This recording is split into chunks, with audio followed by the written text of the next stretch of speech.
guys. Today we're going to be talking with writer-creator Eric Grissom. He's got a bunch of comic books out on the market today, almost all self-published. It's really good stuff. We've reviewed it heavily over the years at What You're Reading, and I want to take a couple of minutes and actually talk to him about his craft and what he does, and get him to talk to you guys a little bit about his books.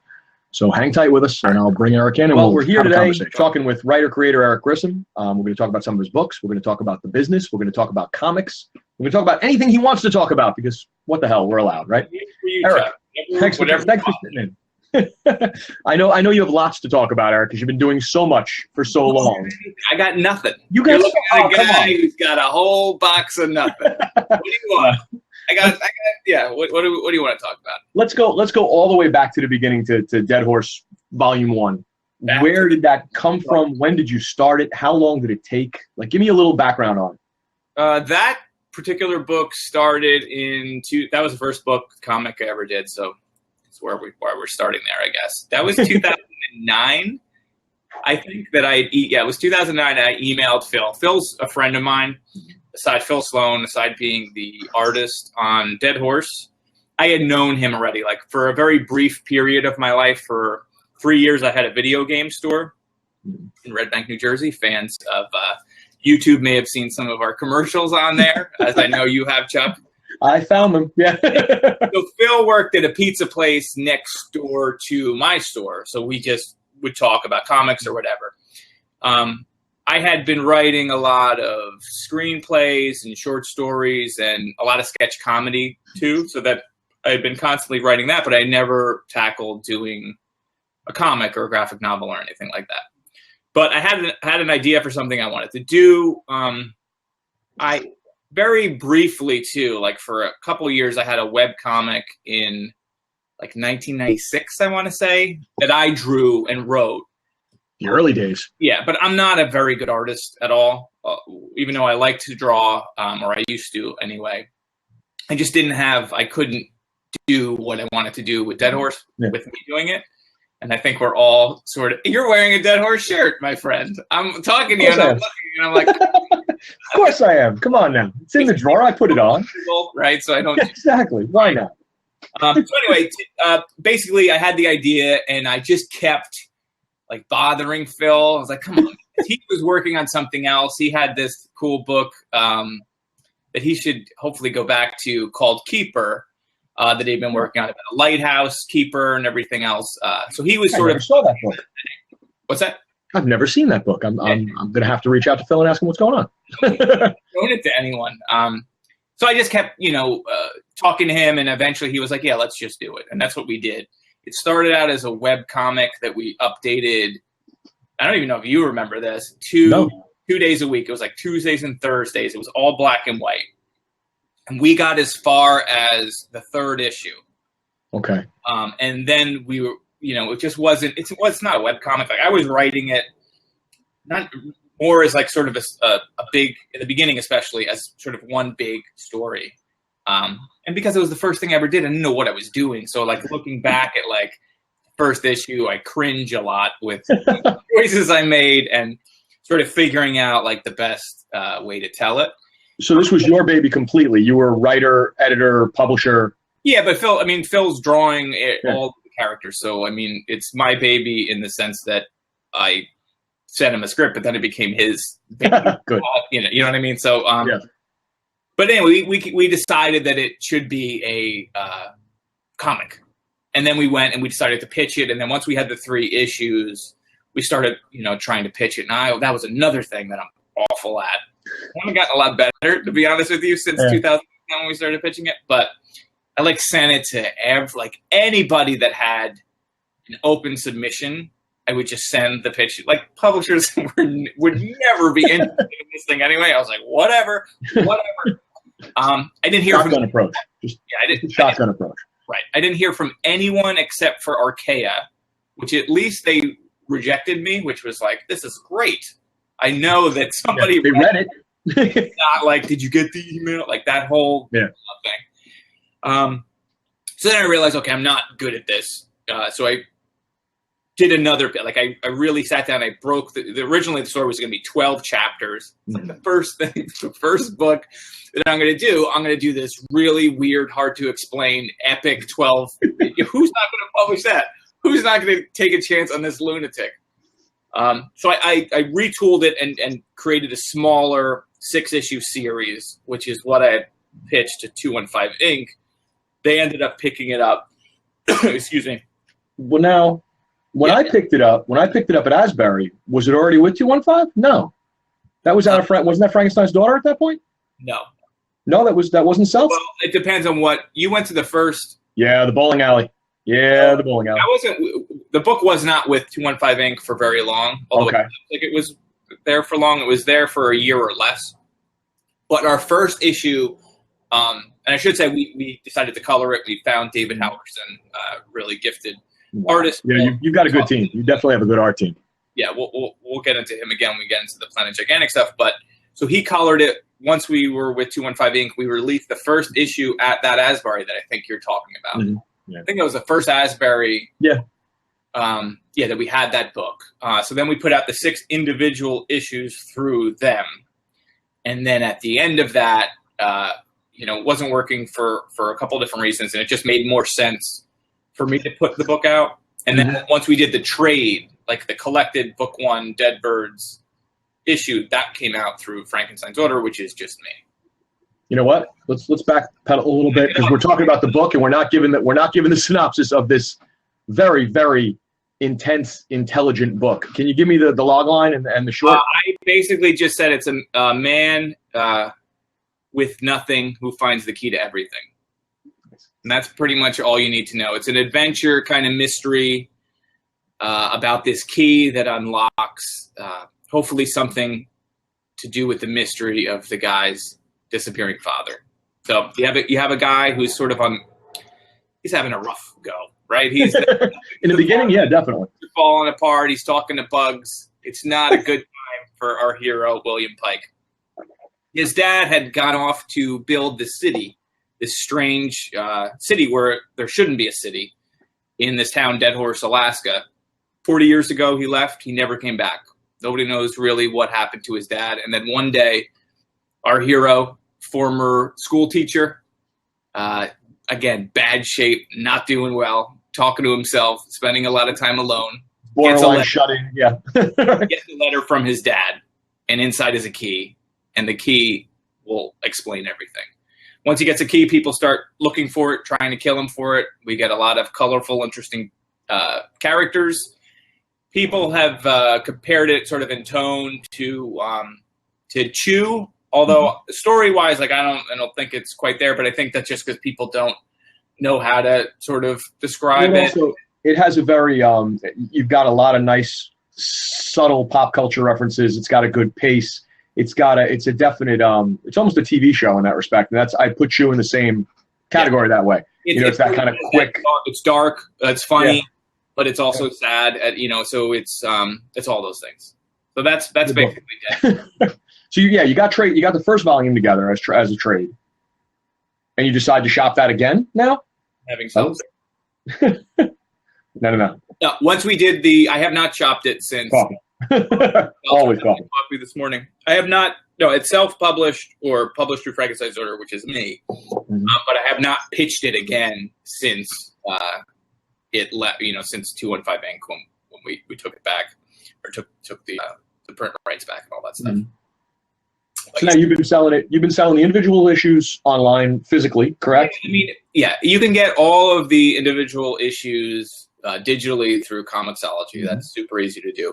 You can get the collected edition also through Comixology. If you want a PDF, you're a PDF fan who doesn't, hey, I got to have my PDF. You can get that off of me. I'll sell that to you.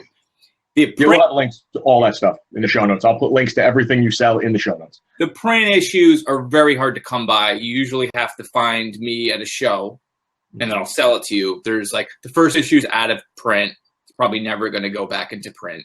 Really? The second issue is almost out. The third issue has 2 left. So if you want to collect the single issues, you have to find me at a show and hope I have them, because I'm probably not going to print them. The book itself, like, you can always find me and offer me lots of money because I have them like signed and on the walls. You know, there you go. You know, those, that's your livelihood. But the actual book, like the collective book, you can get that. Those will stay in print. Yeah. You can get on Amazon if you can't get it through your store. Some stores have them, and I stock all the stores. It's not available through Diamond or anything, but you can go pretty much into any bookstore, and they can order it for you because it's distributed through Ingram, which does a lot of distribution. That's your Barnes and Noble and your Borders and your that's where they order from. That's their catalog. Yeah, and it's on I gotta ask. So you started as a webcomic. You put together a comic with a friend. You got it up and running. You guys really you worked out the kinks. What's it like to have that trade collected and solicit it out and get it into stores? Because it's a different thing. It's a different thing than being in a Comic-Con with a bunch of other creators where you've all got your books on the table and you're hoping somebody will buy them. But now you're walking into stores and the book's on the shelf. There are places this book is for sale. Right. That's the whole thing. I mean, that's having the book, and it's, it wasn't there before, and now it's here, and now it exists in the world. Yeah. Like creating the thing, and then that's it. That's like the end game. So having that is amazing. I mean, you can't beat that. As long as that is your end game too, and that's the joy that you get then I think you'll do fine in comics. I envy that. I envy you having the story to tell. That's very cool. You had the story to tell and you told it, but you didn't stop there. You did other stuff. Hey, Chuck. What did you do next? What was your next? As you were coming out of Volume 1, you were pitching other stuff. You were picking up short stories. I'm trying to think. Hopefully I get this right. Planet Gigantic came at the same time that I was still finishing the first book of Dead Horse, because I did a 0 issue, which was like a 13-page story for Planet Gigantic in 2012, I think. Okay. It was 2012, and that was done through the original Dead Horse colorist, David Halverson.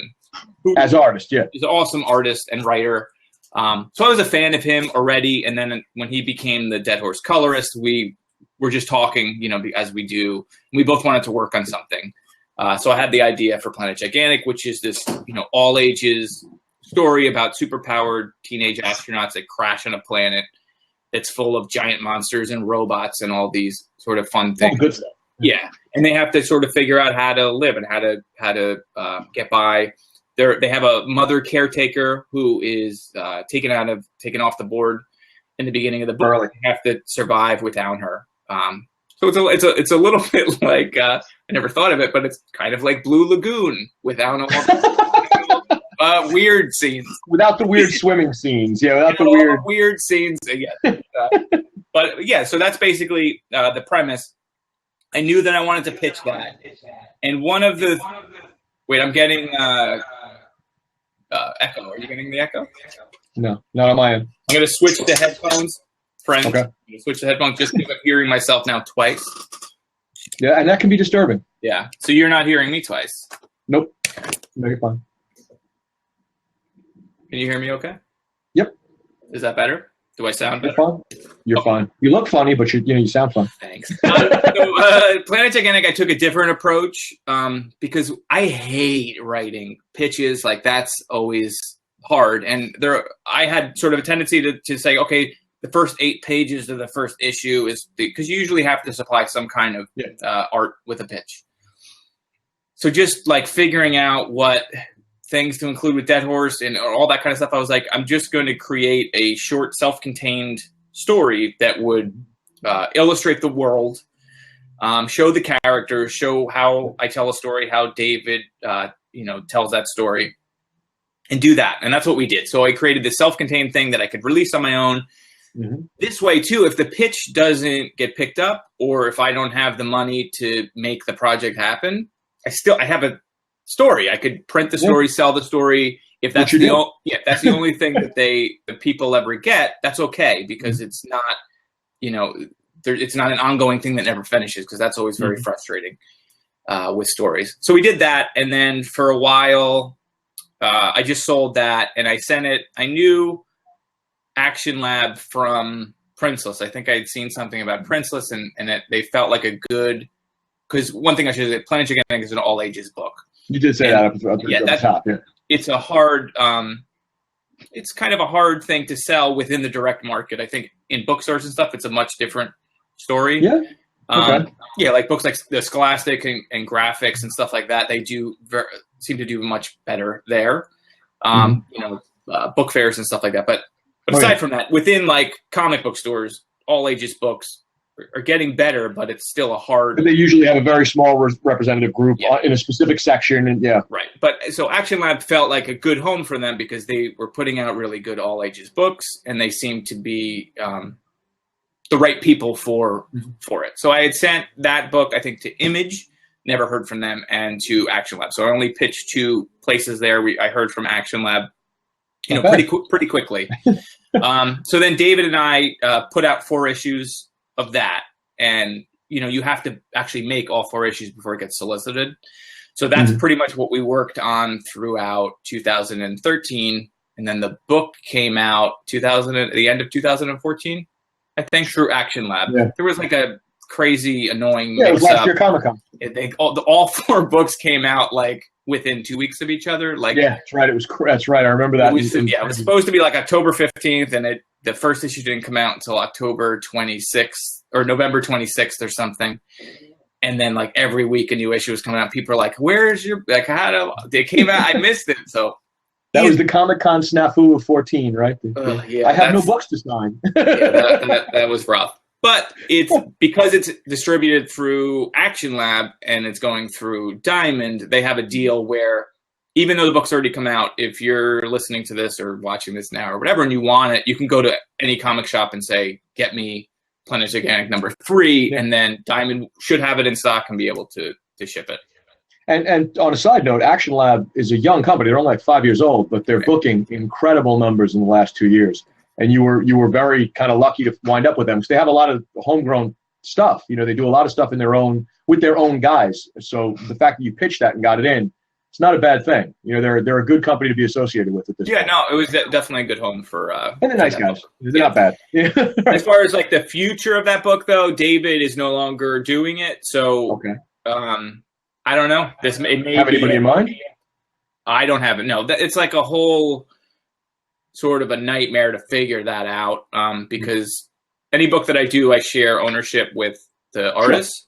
Yeah. So then it becomes sort of like a kind of a headache to figure out how to work around that with another artist and all of that. So I have a dream of turning it into a fiction, like middle grade books, write books with sparse illustration.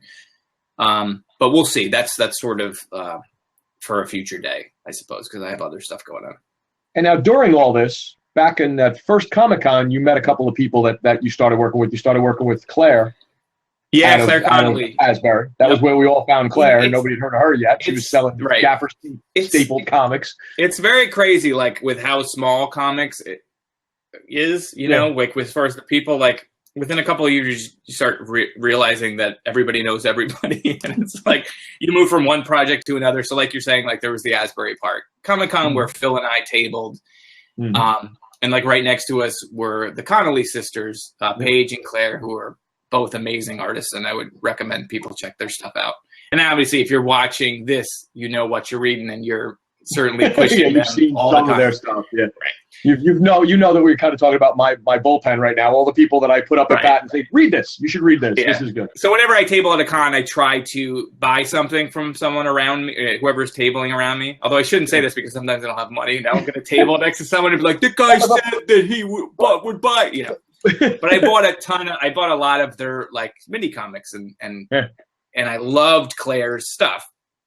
So as it was a total. And it's actually funny because I knew Claire and Paige before comics. As I mentioned, I had a video game store, and they would come into the video game store. Oh, sure, that's right. That's that little microcosm of Red Bank and Asbury, and right. Totally, kind of a happy coincidence. But anyway, so then I had a story that I wanted to do called Animals. That was about it's like a world. It's basically like a Richard Scarry world, except the animals eat people. I mean, that's like the quickest way. So humans are the food source. It's basically... You could have went Orwellian. You went with Richard Scarry. Oh, man. my kids are now having nightmares. Just because you said that, it kind of reverberated into their brains. Nice. Well, that's what I'm here for. I'm here to give people nightmares. That's goal number one. So anyway, so I had this story, and like nobody that I knew wanted to go anywhere near it. Like Phil didn't want to do it, and David was like, "I don't want to do it," because it gets pretty dark. I mean, it's a dark story. It's a very Twilight Zone, very view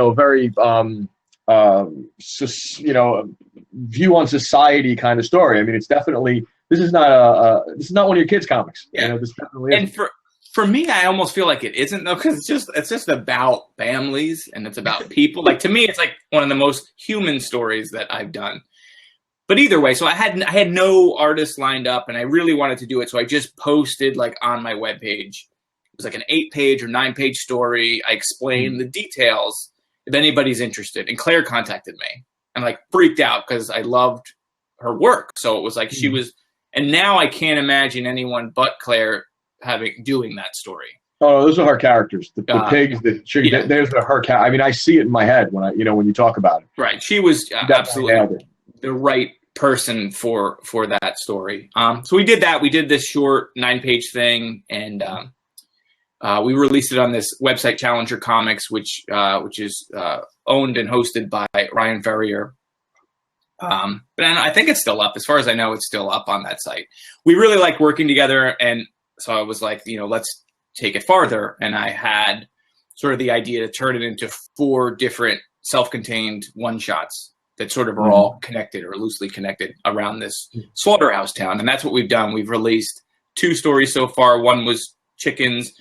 The other one was pigs. At some point, cows will come out. That's sort of partially written on my end, and that's on me for taking forever. I'm a slow writer. I'm not a fast writer by any means. I do a lot of editing and rewriting, and just sort of, it takes me a long time to do stuff.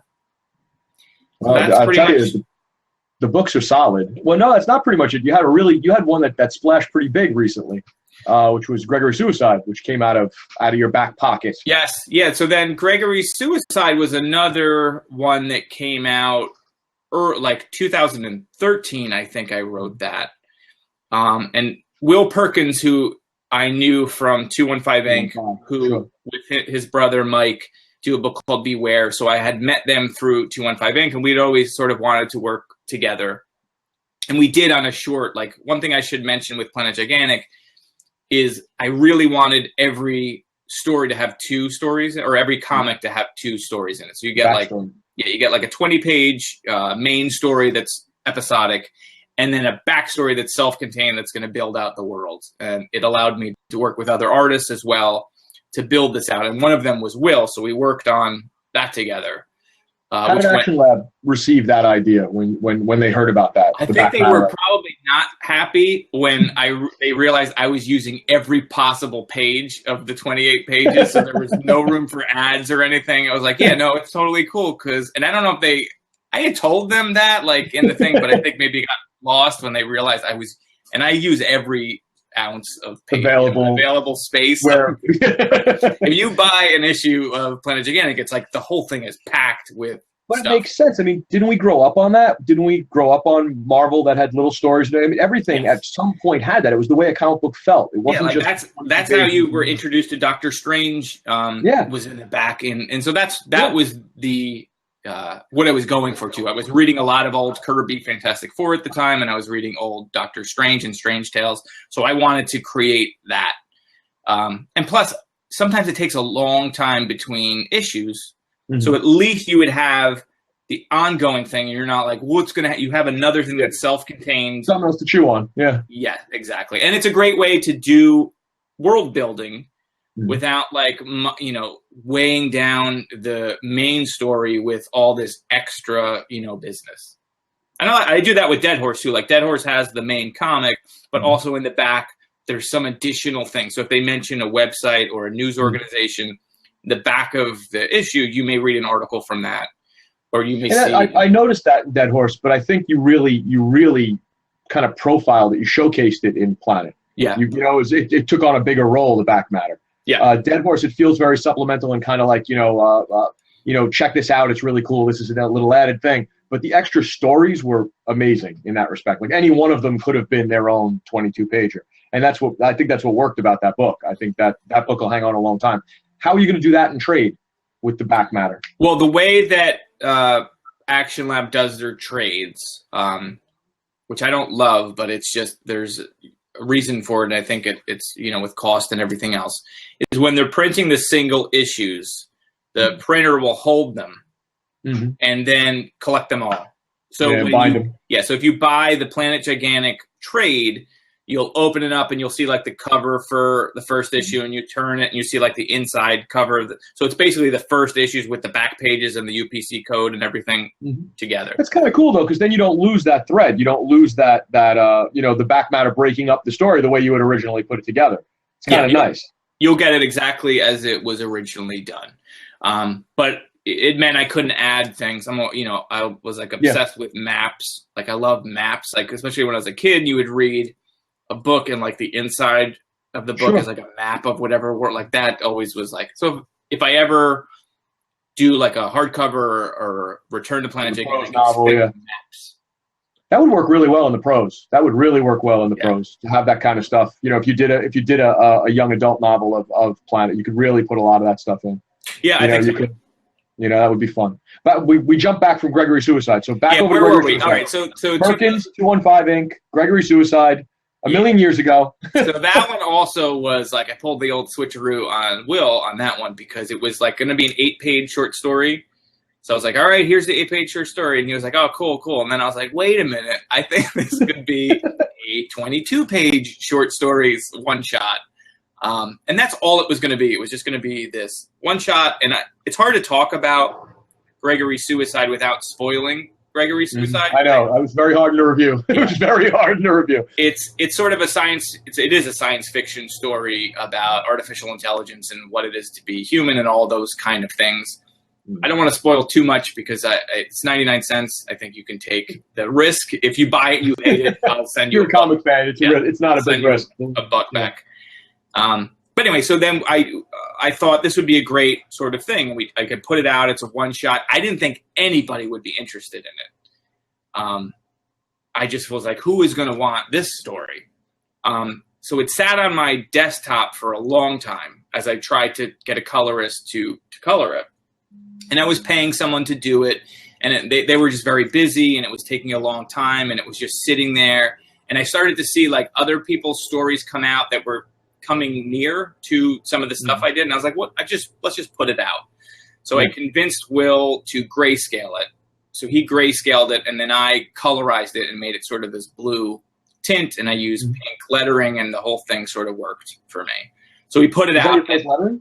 What's that? Was that your first lettering gig? No, I letter everything. You letter all your stuff, yeah. Yeah, so animals, dead horse, all that stuff is from me. And that's cool, too, because, again, I rewrite a lot. So I'm actually rewriting to the bitter end. So when I'm actually the word balloons out and you see sort of the artwork, you're going to start changing stuff, or you're going to think of words that are going to work better with that image. And it's sort of like one last pass.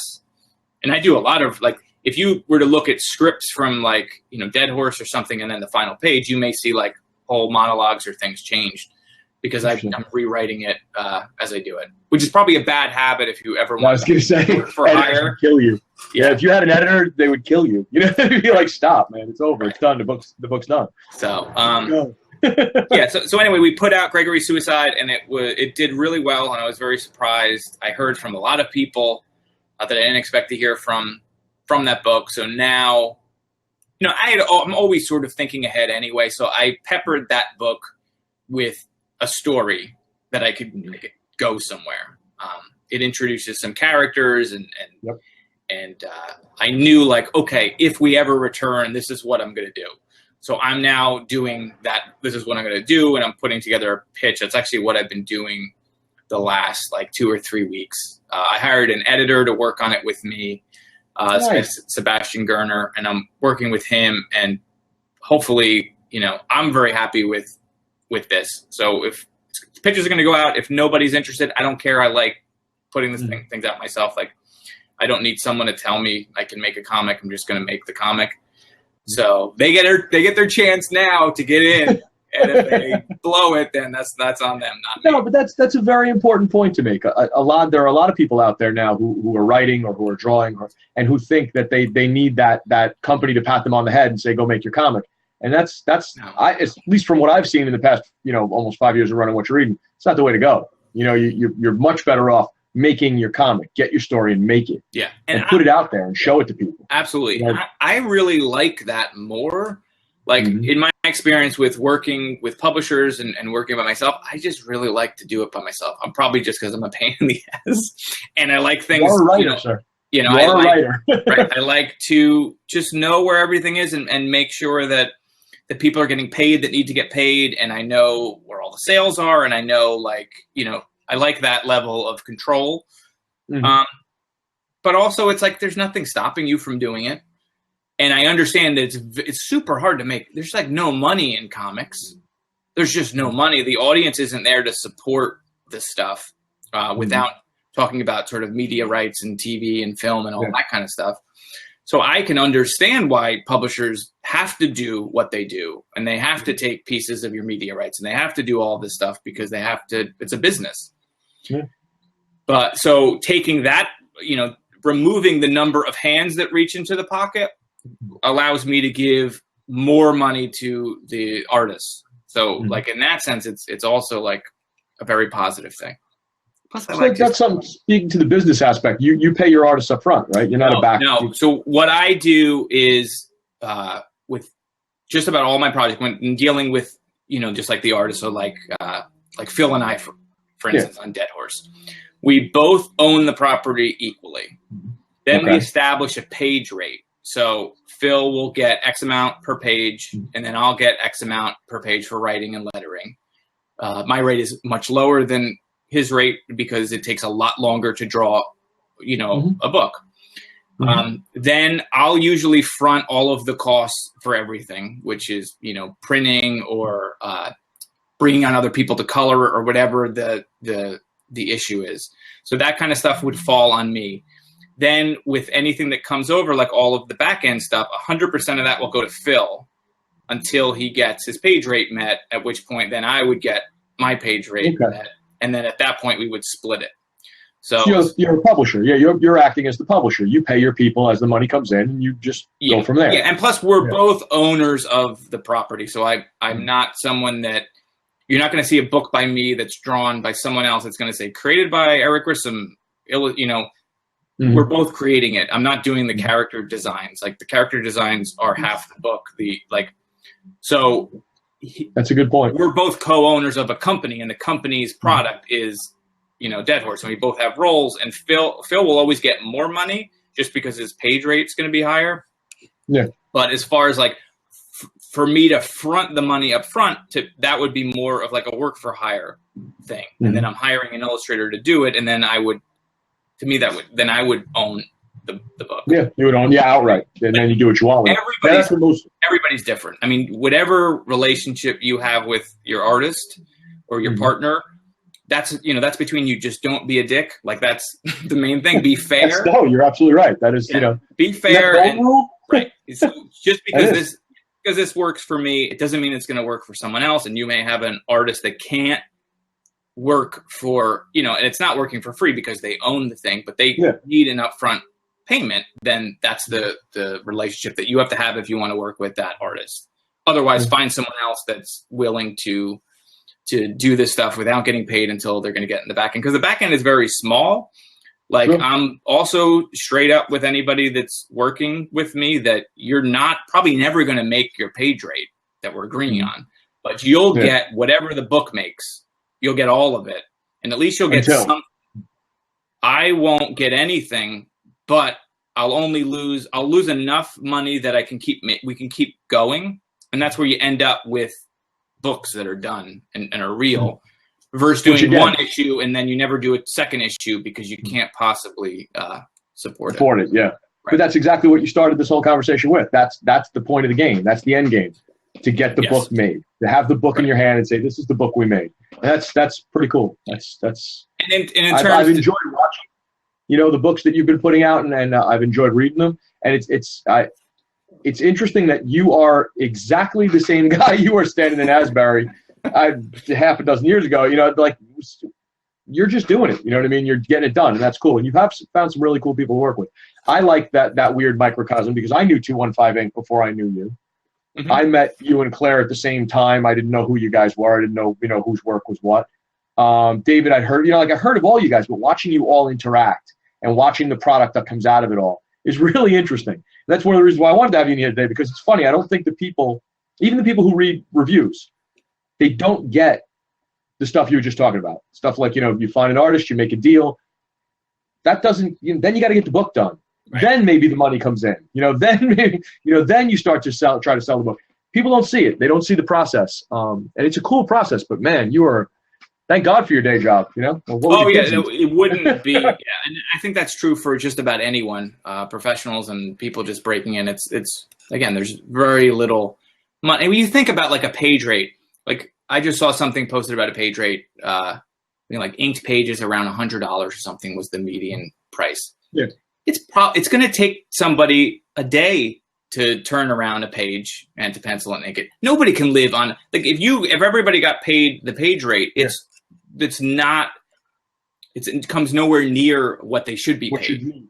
Exactly. What you need to survive and to raise a family or to just eat. And let alone for an artist, I don't think people realize that for an artist to work on more than one project at a time is a real hard thing to do. I mean, as a guy, I write articles. They're not prose novels. They're not full scripts. But even to juggle 2 or 3 of those at the same time is like, come on, man. Let me finish one thing the right way and move on to the next. I can't imagine guys who are in 3 different stages of 4 different projects, trying to make their pages and get them out. I mean, those guys really they really bust their stuff to do it. Oh, absolutely. And that's why I think ownership is so important. Ownership from the artist's perspective, because if you're not owning the thing that you're working on, then it's what is the point? Not for $100 a page or whatever page rate that you're getting. I think you have to like owning it and having the media and having a portion of the media rights, half of the media rights, whatever deal that you've ended up with is essential. Yeah. That's the carrot. Definitely. Right. So what's next? What's the next book? You said you were working on the suicide pitch. What's next? I'm finishing that up. I have one last issue of Dead Horse to write. So I haven't been avoiding it, but I have. Don't say that. Yeah, it's cool. That book has always been intended to be a self-contained story. And structurally and with the content all works together, so it has to end a specific way. And the clock is ticking. I've been reading it. The clock is ticking. You feel it. You know something's coming. You've carried it through the story well. Yeah. So it's basically you're on a journey. It's not you're not meandering. This is an actual journey. Right. And there's four chapters left that you haven't seen. So like that we put out the first 2 chapters of book 2, but it's just taking forever. Like book 2 or the second chapter of book 2.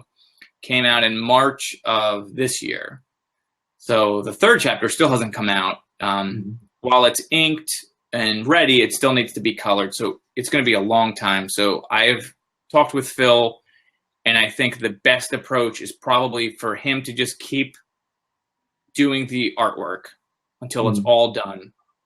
And then we'll probably do a Kickstarter next year or, hopefully next year. And then raise all the money for the coloring and raise money for the printing, and then just release them like one after the other instead of because it's a mystery and it's very detailed, and having to read an issue and then wait not 10 months for the next issue is not ideal for the reader, and it's not great for us either.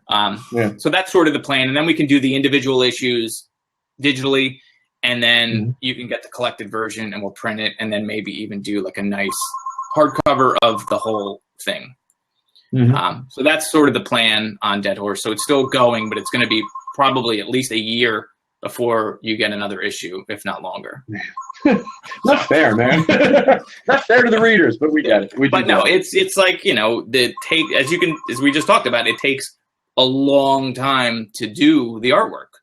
Sure. I mean, it's just especially when most of those people have day jobs. This isn't the only thing they're doing. Yeah, absolutely. They have day jobs, they have families, and they have I get it completely. And it's interesting because it is probably the best time in comics for that, for the people with the day jobs, for the people who just want to do the work and get the books out.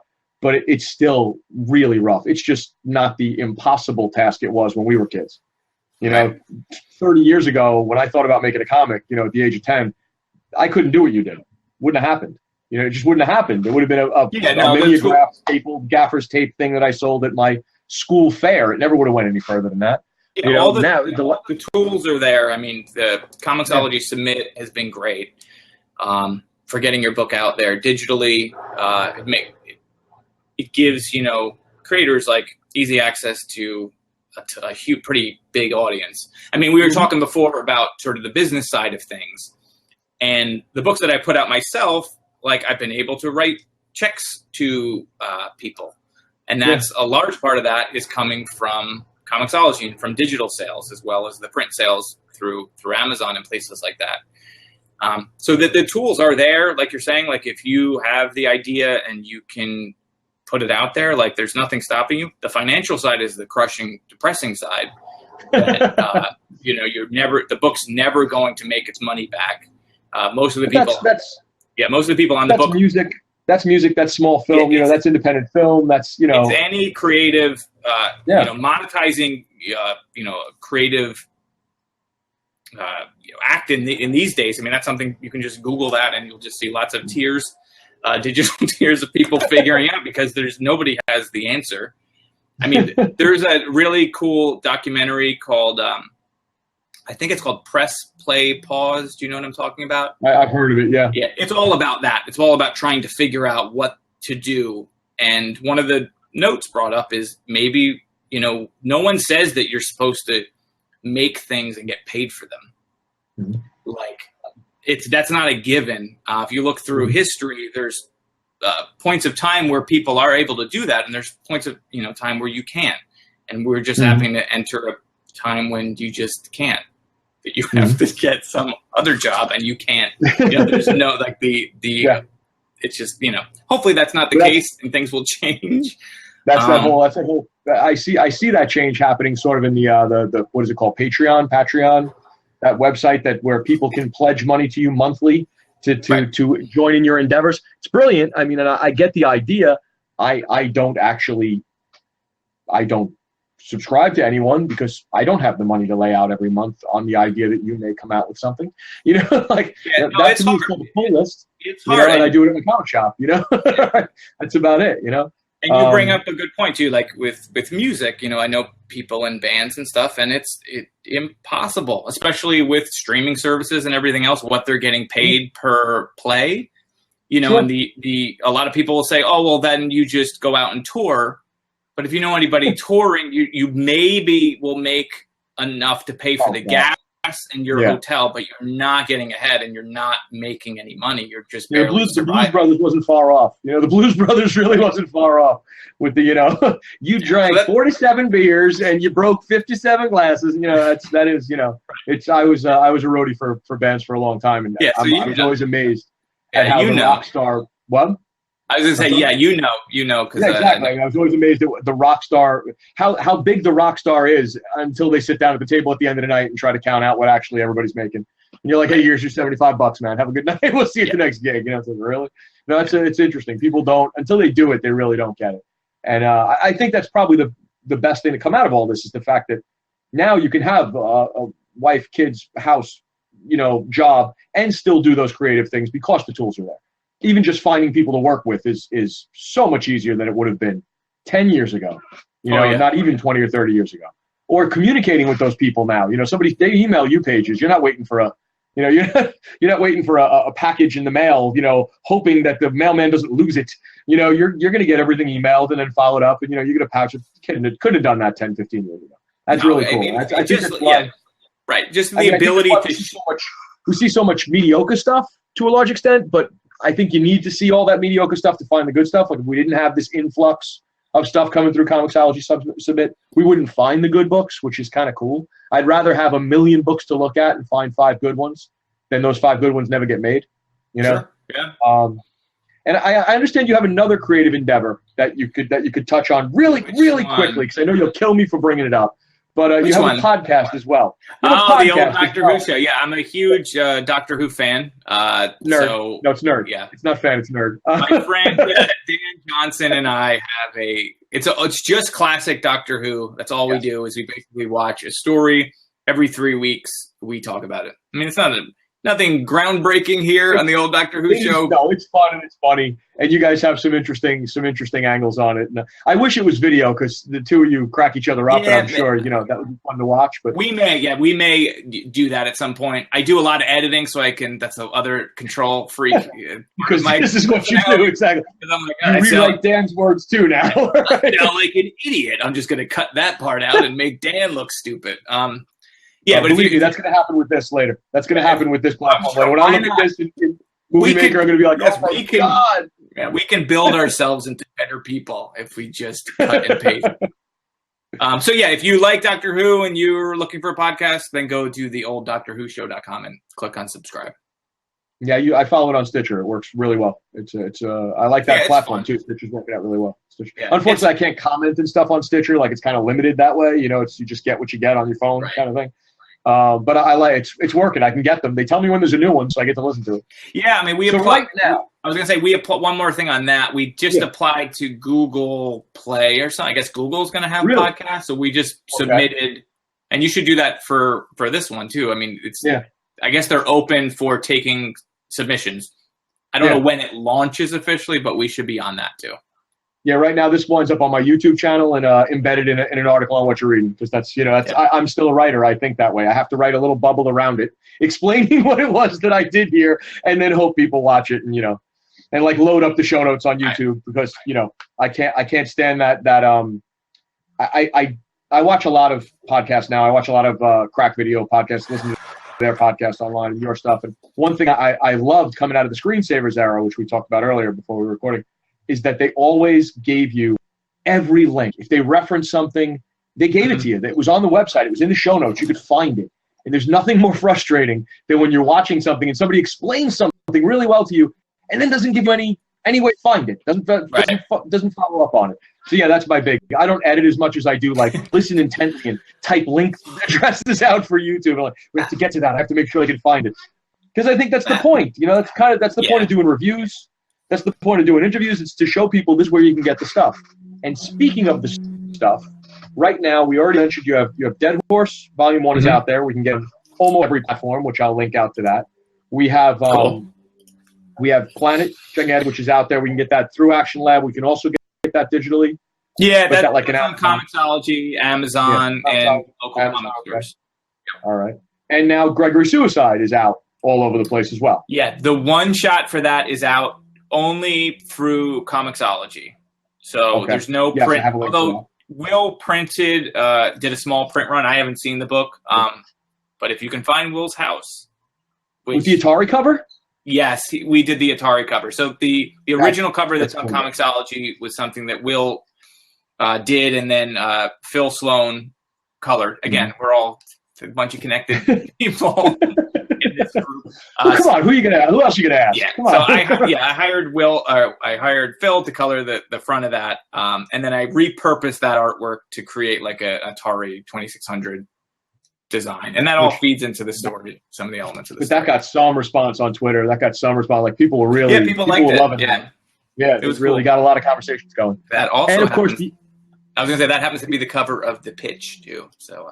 Lovely. And I was going to say also the stuff you did with Claire is available. I have links to all that. We'll have that in the show notes as well. So you got quite a little bookshelf going on there. You got some books out. Yeah, I do. I have also through Claire and I have a story, like it's a wordless story. I basically wrote a short story that she adapted. So she did all the real work on that. Yeah. I wrote the story, and then she, as far as the panel breakdowns and everything, called The Mark, that you can get on Claire's website. It's linked on mine. So if you go to ericgrissom.com, do you remember? It's like either works or I'll find it. I'll link it out. But yeah, it's top of the nav. I'm in front of the computer. I could look the thing up.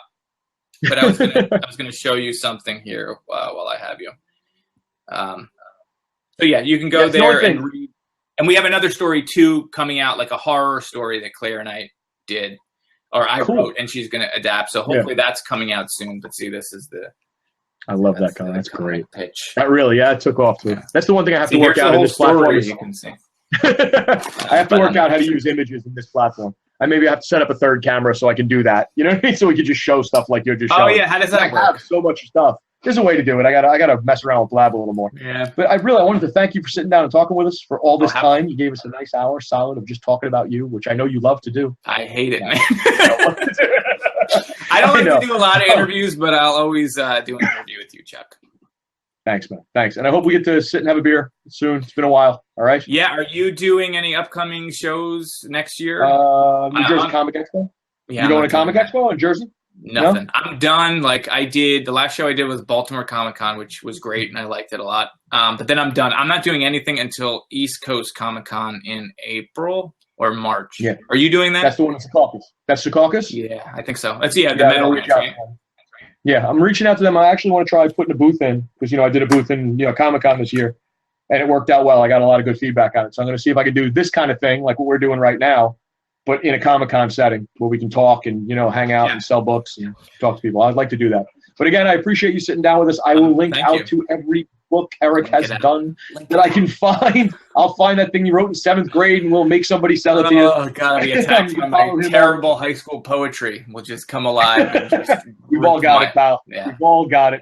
I gave the same poem to about 15 different girls, including my wife, who throws it back in my face constantly. That's what writers do, man. So wait, we can find you at it's at E Grissom on Twitter. Yeah, at E Grissom Twitter. EricGrissom.com is Tumblr and also my webpage. And Facebook is Eric.Grissom.